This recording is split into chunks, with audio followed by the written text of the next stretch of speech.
नमस्कार मित्रांनो, स्वागत आहे तुमचं माझ्या युट्यूब चॅनलवरती. आज मी पुन्हा एक तुमच्यासाठी एक हॉरर स्टोरी घेऊन आलोय. ती आजची स्टोरी अशी आहे ना, की मित्रांनो, आपल्यामध्ये किती मुलं मुली असं असतात, जे मुलं असतात ते स्वतःला प्ले बॉय समजतात, की एकदम आज या मुलीसोबत, उद्या त्या मुलीसोबत, आज या मुलीसोबत फ्लर्ट केलं, उद्या त्या मुलीसोबत फ्लर्ट केलं, आज हिला फिरवली, उद्या तिला फिरवली. अशा टाईपमध्ये आपल्या इथे बरीचशी मुलं असतात, जे स्वतःला एकदम म्हणजे असे समजतात, की बाबा आमच्यासारखं कोणी आहे नाही. ठीक आहे. तर असाच एक आपला राजेश नावाचा एक मुलगा असतो.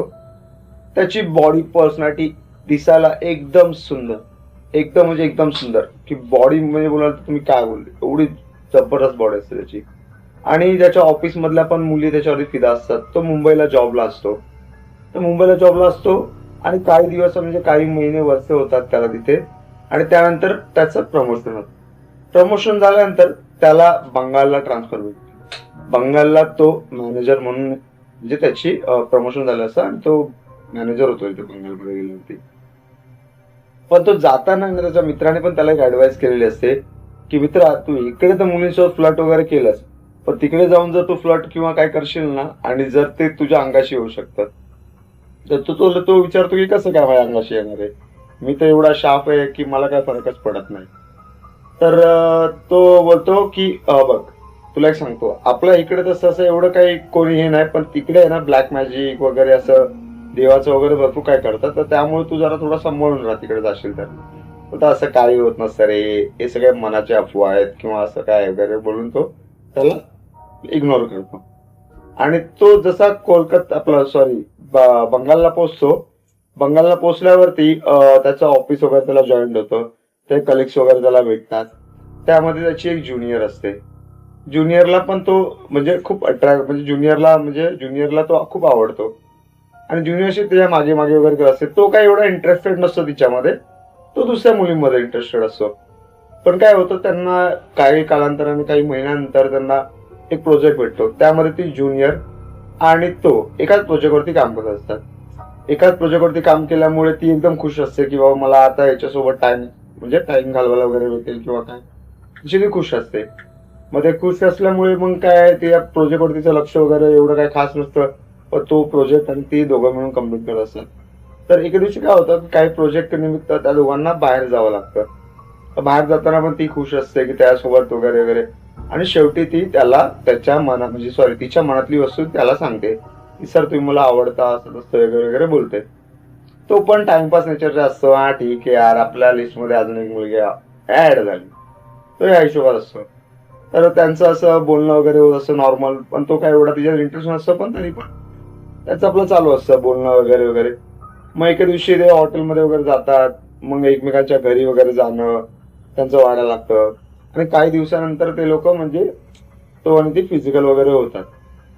फिजिकल वगैरे झाल्यानंतर मग काय, त्याचा इंटरेस्ट ऑलरेडी नसतो आणि नंतर तो इंटरेस्ट त्याचा खूप कमी व्हायला लागतो. मग नंतर आणि त्यांचा काही दिवसानंतर त्यांचा प्रोजेक्ट पण संपतो. पण तोपर्यंत ते लोक खूप जवळ आलेले असतात. त्यानंतर काय होतं, की इग्नोर करायला लागतो. तर मग ती बोलते असं तसं, आणि मग तो इतर मुलींशी फ्लर्ट त्याचं सुरू होतं. त्यानंतर तिची मैत्रीण आपलं ती जी मुलगी असते तिची मैत्रीण तिला बोलते, अरे त्याने तुला युज केलं वगैरे असं तसं वगैरे बोलते. ते नाही नाही असं काय नाही वगैरे, मला तो आवडतो वगैरे, त्याला पण मी आवडतो, असं ती करत असते. पण शेवटी नंतर मग ती त्याला जाऊन विचारतेच, की तू असं काय करतो, माझ्यापासून एकदम लांब लांब का जातोस किंवा काय. तो सरळ तिला एकदम स्पष्ट भाषेत बोलतोय, बघ मला तुझ्यामध्ये काही इंटरेस्ट नाहीये. आणि त्यामुळे मी काय तुला काय असं हे करू शकतो. मग ती बोलते आपण जात एवढं जवळ आलोय किंवा काय. तो ते बघ बोलतो, मी असं किती मुली माझ्या पर्सनॅलिटी फिदा होतात आणि माझ्याकडे येत, मग मी काय सगळ्यांसोबतच लग्न करत बसू का, असं तो तिला बोलतो. आणि ह्या गोष्टीमध्ये ती बिचारी खूप हर्ट होते. आणि रडायला वगैरे लागते, घरी वगैरे जाते, तिच्या घरी जाते. हा काय आपला त्याच्या धुंदीमध्ये असतो, मजेत वगैरे. मग एके दिवशी काय होतं, ती त्याला परत फोन करते. म्हणजे असं कंटिन्यू करतच असते, पण त्या दिवशी तो फोन तिचा पिकअप करतो. आणि ती बोलते, अरे जाऊ दे तू, ठीक आहे, झालं ते झालं, जाऊ दे सर, तुला इंटरेस्ट नाही तर मग मी काय करू शकते किंवा काय, असं बोलून नंतर मग ती बोलते की आपण भेटू तर शकतो ना लंच वरती वगैरे. तर हा ठीक आहे यार, आता काय लंचवर जाण्यासाठी एवढं काय विचार करायचा. तो बोलतो हा ठीक आहे चल लंच वरती वगैरे भेटू. तर लंच वरती भेटतात वगैरे, तर बोलणं वगैरे होतं त्यांचं. मग परत ते लोक परत मग थोडंसं परत कुठे रूम वरती हॉटेलवरती वगैरे जातात, पुन्हा ते त्यांचं ते प्रोसेस फिजिकल होणं वगैरे स्टार्ट वगैरे होतं. आणि ते सगळं झाल्यानंतर तो बोलतो हे लास्ट टाइम होता आपला, तर याच्यानंतर आपण कधीच नाही. ती म्हणते हा ठीक आहे चालेल चल, असं बोलून ती आपली तिच्या घरी निघून जाते आणि हा याच्या घरी निघून येतो. काही एक 10-15 दिवसानंतर हळूहळू त्याची तब्येत आहे ना खराब व्हायला सुरू होते. म्हणजे अचानक तो आजारी पडतो, ताप वगैरे येणं, परत त्याला थोडस मळमळ वगैरे होणं, थोडस भीतीदायक म्हणजे असं वातावरण त्याचं होतं. आणि त्याची दिवसेंदिवस तब्येत आहे ना खराब व्हायला सुरू होते. तो डॉक्टरच वगैरे करतो, या डॉक्टरकडे जा त्या डॉक्टरकडे जा, चेकअप करत, पण डॉक्टरांना काहीच भेटत नसतं त्याच्या बॉडीमध्ये की काय प्रॉब्लेम झाला किंवा काय. अरे काही दिवस जातात आणि नंतर मग थोड्या दिवसानंतर काय होतं, तो खूप आजारी पडतो. त्यामुळे तो पुन्हा रिटर्न महाराष्ट्रात मुंबईला निघून येतो, त्याच्या म्हणजे होमटाऊनला घरी. घरी आल्यावरती पण त्याची तीच कंडिशन. त्यानंतर काय काय करू काय ना काय समजत नसतं. डॉक्टर वगैरे ते सर्व करून अक्षरशः तो थकून जातो.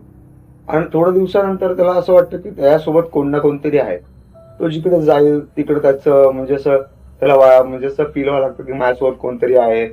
रात्री कोणीतरी माझ्यासोबत म्हणजे असं फिजिकल होत आहे किंवा काय होत आहे असं त्याला म्हणजे स्वप्न दोष होतो म्हणतो, त्या टाईप त्याला होणं सुरू होतं.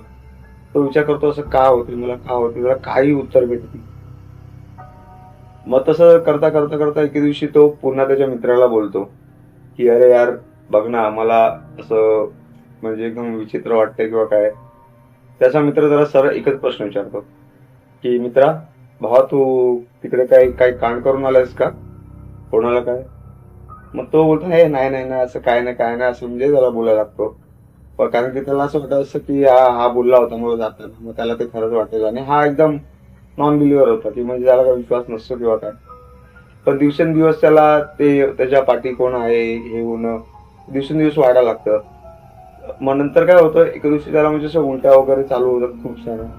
मग त्याच्या आईला थोडासा डाऊट येतो की हा एकदम विचित्र वागतोय वगैरे, हा ना कोणाशी बोलत आहे किंवा काय, तब्येत पण याची काही ठीक नाही सारखी, तर काहीतरी गडबड तर नसेल.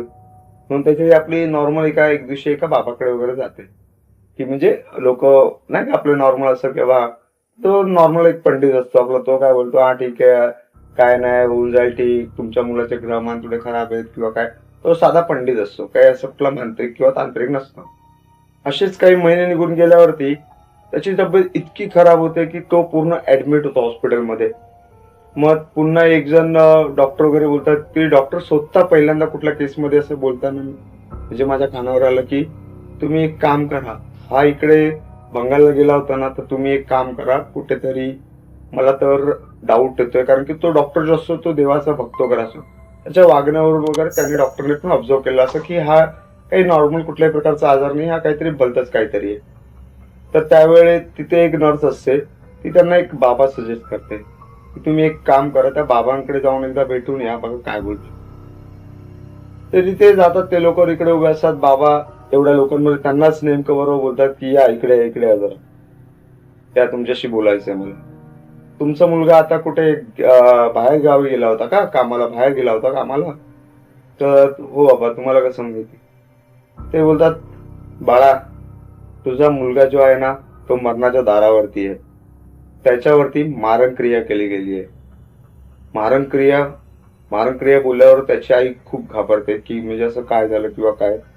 तर ते एक बाबा बोलतात तुम्ही काही करू नका, एक काम करा, त्याला हॉस्पिटल म्हणून डिस्चार्ज करा आणि तुम्ही त्याला इकडे घेऊन या. तर ते बोलतात की बाबा पण असं त्याची तब्येत खूपच खराब आहे वगैरे. तर तुम्ही त्याची काळजी करू नका, तुम्ही त्याला इकडे घेऊन या. तर बाबांना मग काय त्याने काय घरी पण काही व्यवस्थित सविस्तर सांगितलं नसतं. आणि त्याला त्याला बोलतात की बाबा असं असं ठिकाणी जायचं, आपल्याला जायचंय किंवा काय. तर त्याचा भरोसा नसतो, त्यामुळे तो सरळ बोलतो की नाही असं काय नाही वगैरे, तो टल्ला देत असतो. पण शेवटी पण त्याला पण असं थोडंफार वाटतं की ठीक आहे बाबा, त्याच्या आई त्याला खूप फोर्स करायला लागते. मग त्याच्यामुळे काय होतं की त्याच्या आई फोर्स केल्यामुळे हा काय विचार करतो की एक काम करायचं, जाऊया आपण. जसं ते लोक त्या बाबांकडे जातात तेव्हा बाबा त्याला सर्व काही सांगतात की म्हणजे बाबा तू अशा अशा मुलीला भेटला होतास किंवा काय, की तुम्ही परत लास्ट टाइम जेवायला गेला होतास का तिच्यासोबत, हा असं वगैरे बोलतात.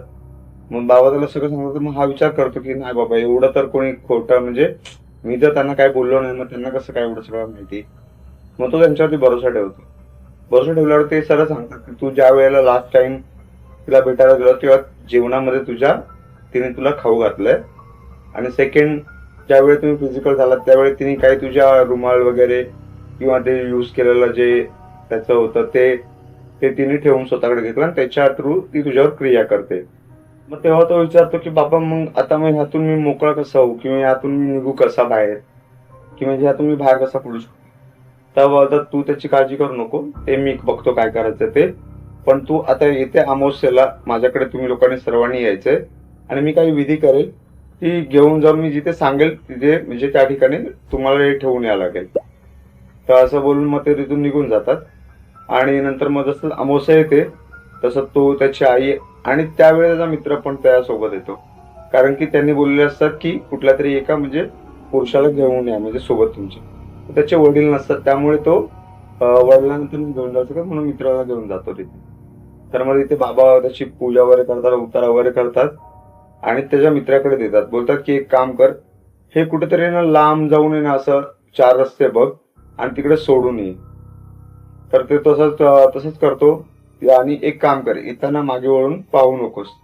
तुला कुठल्याही प्रकारचा आवाज वगैरे आला तरी तुला मागे वळून नाही बघायचं, तुला सरळ आपला दिशेने माझ्याकडेच यायचंय तुला. तर तसंच होतं. तो पण एवढा काय मित्र पण त्याचा थोडासा असतो, म्हणजे त्याला थोडं माहिती असतं पण तो एवढा विचार करत नाही. तो बिंदा आपला जातो इकडे, पण जाताना पण थोडा घाबरतो. आणि जसं तो ठेवतो आणि जसं तो रिटर्न यायला फिरतो तसंच त्याला मागून असं काहीतरी कोणतरी ते उतारा खातोय किंवा काय करतो असं त्याला आवाज येतो. पण त्याच्या लक्षात येतं, पण तो मागवून बघणार असतो, मग त्या पटकन लक्षात येतं की बाबा नाही, बाबा मला बोललो की मागवून बघू. जसं जसं तो त्याच्या गाडीकडे जात असतो तसं तसं त्याला मागून कोणतरी बोलवतंय किंवा काय असा ओळखीचा आवाज, त्याच्या मित्राचा आवाज वगैरे येतो. अरे काय करतोय तू, इकडे इकडे आपलं काम आहे जरा, किंवा काय असं असं मागून आवाज यायला लागतो. आणि तो एवढा घाबरतो ना तिथे, घाबरतो तरी पण तसाच तो बाईकला किक मारतो तिथून आणि सरळ त्या बाबांकडे निघून जातो. बाबा मग पुन्हा त्याची थोडीशी प्रक्रिया वगैरे करतात आणि काही दिवसानंतर मग तो ठीक होतो. तर ठीक झाल्यावरती मग त्यावेळी मग बाबा त्याला बोलतात की बघ, ती मुलगी तुझ्यावरती खरं प्रेम करत होती, पण तू तिची कदर नाही केली, त्यामुळे तिने रागाच्या भरात तिने हे सर्व केलं होतं. पण शेवटी तिला पण थोडं रिलॅक्स झालं असेल किंवा काय, त्यामुळे तिने परत काही केलं नाही तुझ्यावरती. तू वाचलास. आणि तुझं जे असं हे वागणं आहे ना, हे सोडून दे. कधी कुठली मुलगी कधी खेळत नसते, किंवा मुलांसाठी पण.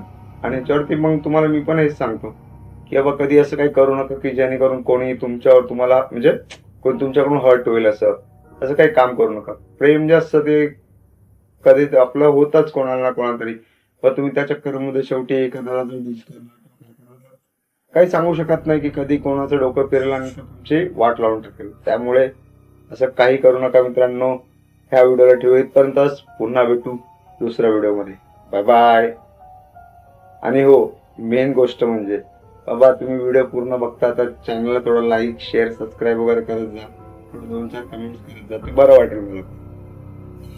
Bye bye. पुन्हा भेटू दुसऱ्या व्हिडिओमध्ये.